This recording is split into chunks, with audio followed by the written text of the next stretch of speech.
Welcome to a journey few dare to take, into the deepest, most mysterious corners of the female mind, as Freud saw it. This isn't about cliches or surface-level romance. This is about a raw, primal struggle that has been waged for centuries, hidden beneath smiles, silence, and social niceties. You were probably taught to see love as peace, as safety, comfort, and harmony. But what if I told you that, deep inside, love is not peace at all? That love, especially from a woman's perspective, is a battlefield.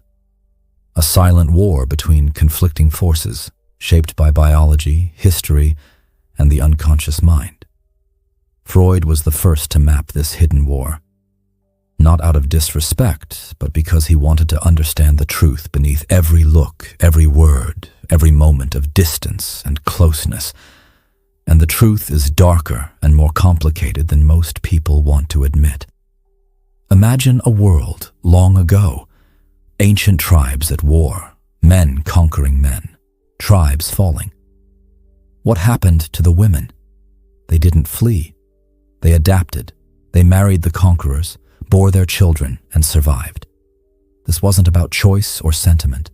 It was biology and survival. The feminine instinct, Freud explained, is wired not for morality, not for softness, but for power, for finding who can protect and dominate the chaos inside her world. When a woman calls a man toxic or dangerous, it might not be an insult. It might be an unconscious acknowledgement that his power and dominance resonate with her primal needs. She submits, not because she loves blindly, but because her inner chaos recognizes strength, even if that strength frightens her. Freud identified this clash inside every woman, between her ID and her superego. The ID is the primal, raw self, hungry for power, pleasure, and protection, completely indifferent to social rules or kindness. The superego is the voice of society, culture, and upbringing, the part that judges desire, shames impulses, and demands good behavior. Between these two forces, her ego fights to survive, trying to balance desire with morality. This internal conflict explains why she sometimes seems to crave danger, then pulls away when things get safe. Why she pushes the man who offers peace away, but surrenders to the one who challenges her stability. It's not confusion or immaturity. It's a structured struggle playing out silently beneath the surface. Her love is not peace. It's power. A test to see who can own her chaos, who can dominate the storm inside her mind. And if you don't understand this, you will misread her signals. You'll mistake her emotional tests for affection, her silence for mystery, her contradictions for innocence. But the truth she'll never say aloud is simple. She doesn't want to feel safe. She wants to feel claimed. This is not fantasy. This is Freud's map of the female psyche, a battlefield between desire and judgment, chaos and control, instinct and repression. In the next part, we will dive deeper into what happens inside her mind when love turns into distance, when affection becomes silence, and why the strongest men are those who understand the silent war playing out beneath every relationship. Stay with me, because what you're about to learn will change how you see every connection you've ever had. This isn't just psychology. It's survival, power, and the truth about the female mind that no one is willing to speak. Now that we've uncovered the battlefield Freud mapped inside the female mind, it's time to explore the invisible war raging beneath the surface, the war between desire and morality, instinct and control. Have you ever noticed how sometimes when a woman feels closer to you, she suddenly pulls away? How the moment things start to get comfortable, safe, and steady, she creates distance instead of leaning in. This isn't random. It's not a game or manipulation. It's the unconscious mind fighting to protect itself. Freud described this conflict as the battle between the id, the the primal core that seeks power, pleasure, and connection, and the superego, the voice of culture, family, and the internalized rules she was raised with. The id wants closeness, passion, and sometimes chaos. The superego fears vulnerability, weakness, and loss of control. It shames those raw desires and tells her they are wrong. Caught in between is her ego, the part trying desperately to balance these opposing forces, trying to keep her sane and in control. This is why she can be hot and cold. One moment she's warm, inviting, and alluring. The next, she's distant, cold, or silent. It's a survival mechanism, not immaturity. Deep inside her unconscious, love is not peace. Love is power, the power to claim, to dominate, to control her own chaos. When a man gets too close too fast, when safety feels like captivity, the superego screams, danger, and she instinctively pulls away. But this push and pull isn't just about her feelings for you. It's about old wounds she carries from childhood, the emotional injuries that left her scared of abandonment and betrayal. Maybe as a little girl, she cried in a room where no one came. Maybe she reached out for love and found emotional emptiness instead. Those moments never truly leave her.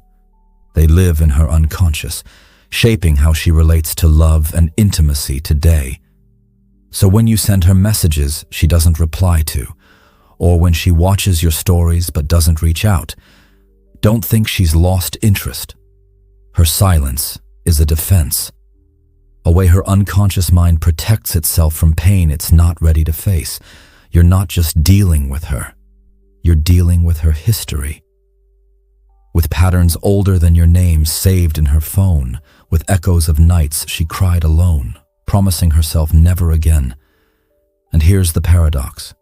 The more real and authentic you become, the more you offer warmth and vulnerability, the more dangerous you feel to her unconscious, because her nervous system was trained to expect cold, absence, and emotional scarcity. So she tests you, pushes you away, and holds you at a distance, not because she doesn't want you, but because she's afraid of what closeness will awaken inside her, the old fears, the unhealed pain. This is repression in action, the mind burying the longing for love beneath a wall of silence and control. If you try to chase her, to fix her, or to break through this wall with explanations or promises, you're playing into a script written long before you arrived.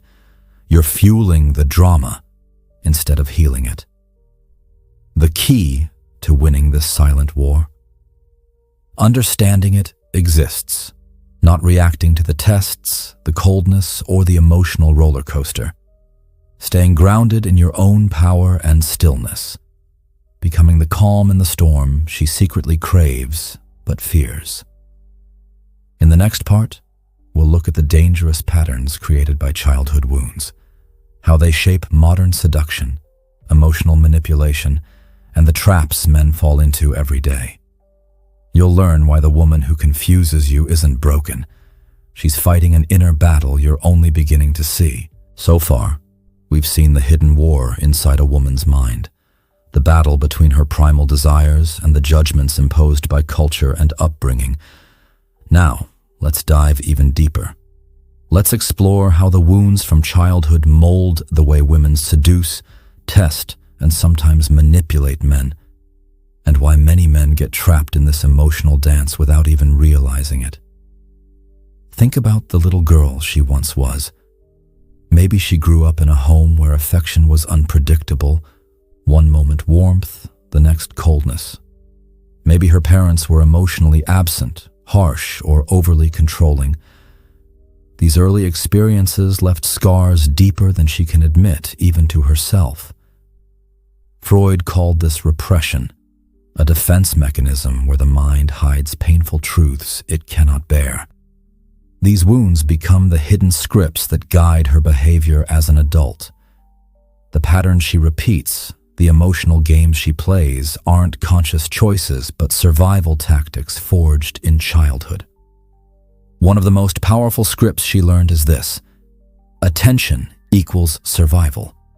If she could be desirable, if she could attract and hold a man's attention, she could secure safety, even if it came wrapped in chaos. But full surrender, letting down all defenses, was dangerous. That vulnerability was punished, either by abandonment or emotional pain. So she learned to seduce without fully giving herself.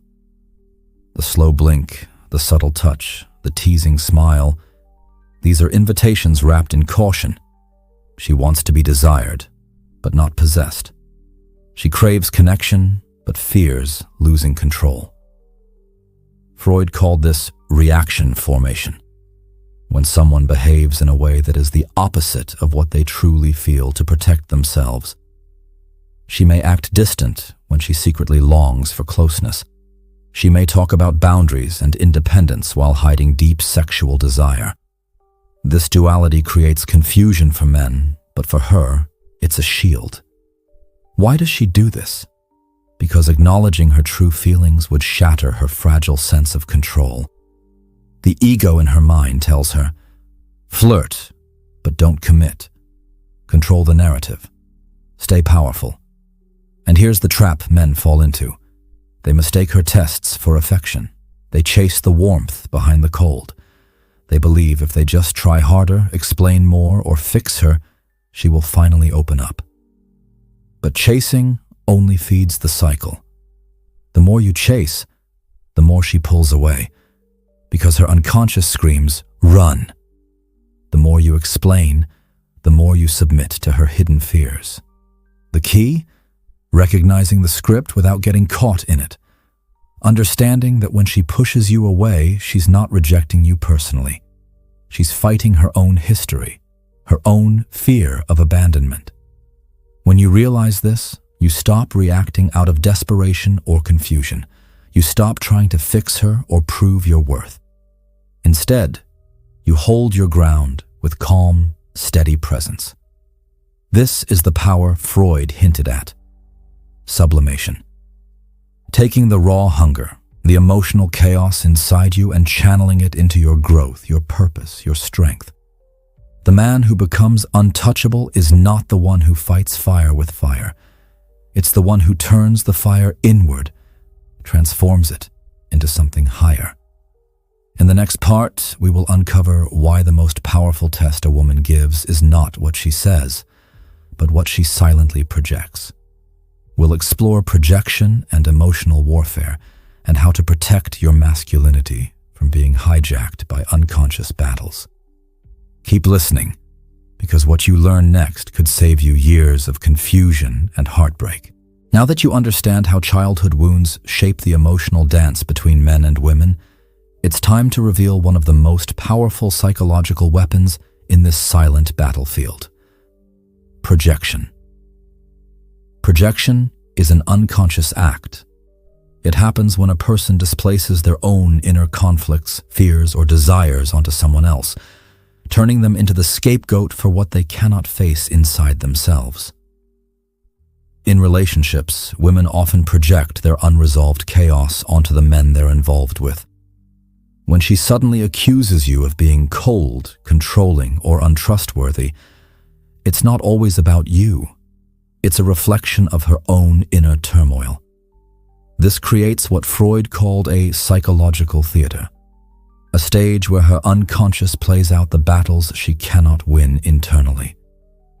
You become the actor in her drama, carrying the blame for feelings she struggles to accept.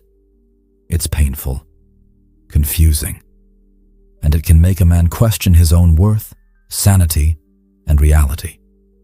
But here's the brutal truth. You cannot win a war that lives inside her unconscious mind. You cannot fix what she has not yet faced herself. Many men collapse here. They internalize the guilt. They try to apologize for things they never did, trying to prove their worth in a battlefield that was never theirs to conquer. But the wise man knows better. He recognizes projection for what it is: a defense mechanism, a mask hiding a deeper need and fear. Instead of reacting with anger, confusion, or guilt, he listens, not to her words, but to what her unconscious is really saying. Your presence makes me feel things I was trained to suppress, the projection whispers. And the only real response is silence, stillness, and power. When a woman fights you for control, when she tests your limits and pushes your boundaries, do not negotiate or retreat. Do not chase. Hold your frame. Hold your presence. In that stillness, her mask begins to crack.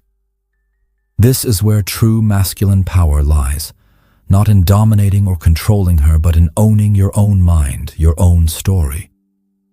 Remember, a woman can manipulate the man who wants her, but she cannot control the man who knows himself. This awareness terrifies her more than love ever could. In the next section, we will uncover the dangerous trap men fall into, confusing scarcity for value, chasing emotional ghosts instead of real connection. Stay tuned, because understanding this could change your entire approach to love, attraction, and self-worth. Welcome back to this deep dive into the female mind and the hidden battles Freud uncovered. Now, let's explore one of the most common and painful traps men fall into, confusing scarcity with value, chasing emotional ghosts instead of real, authentic connection. Have you ever noticed how the woman who seems most elusive, distant, or inconsistent feels the most valuable? How her absence makes your mind panic, your heart race, and your ego fight harder for her attention? This feeling isn't random. It's wired deep in your brain. Freud explained it as displacement, when your unconscious mind chases not the woman herself, but the emotional wounds from your own childhood. Maybe your mother's affection was inconsistent, unpredictable, sometimes warm, sometimes cold. Maybe your father was distant, harsh, or emotionally unavailable. These early experiences taught your nervous system to link love with scarcity and approval with survival. So now, when a woman mirrors that same distance, that same unpredictability, your unconscious says, "This is familiar. This is home." You don't just want her attention. You want to heal the boy inside you who never felt enough. But here's the poison in the well. The more scarce she becomes, the more valuable she feels. Not because she's actually rare or special, but because your brain equates absence with worth. You're not chasing her. You're chasing the emotional ghost of your past, and she knows it. Even if not consciously, she senses the power she holds when she withholds affection.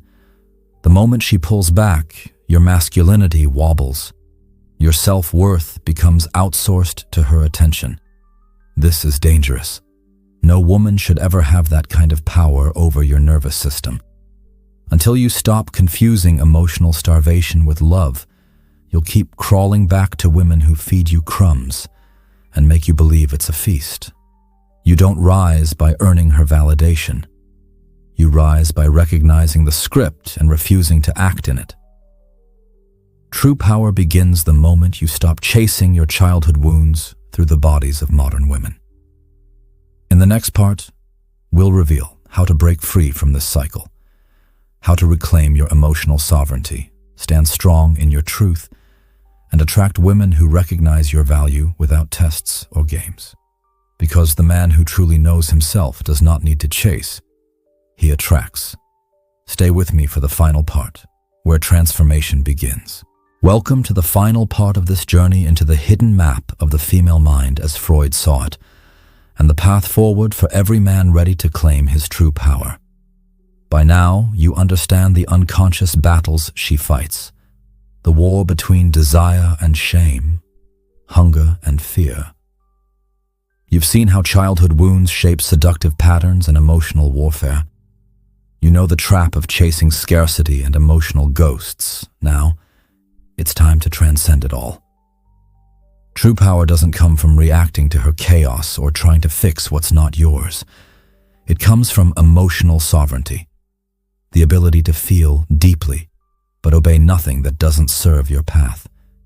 This means no longer seeking validation in her approval, no longer begging for love that echoes your old wounds.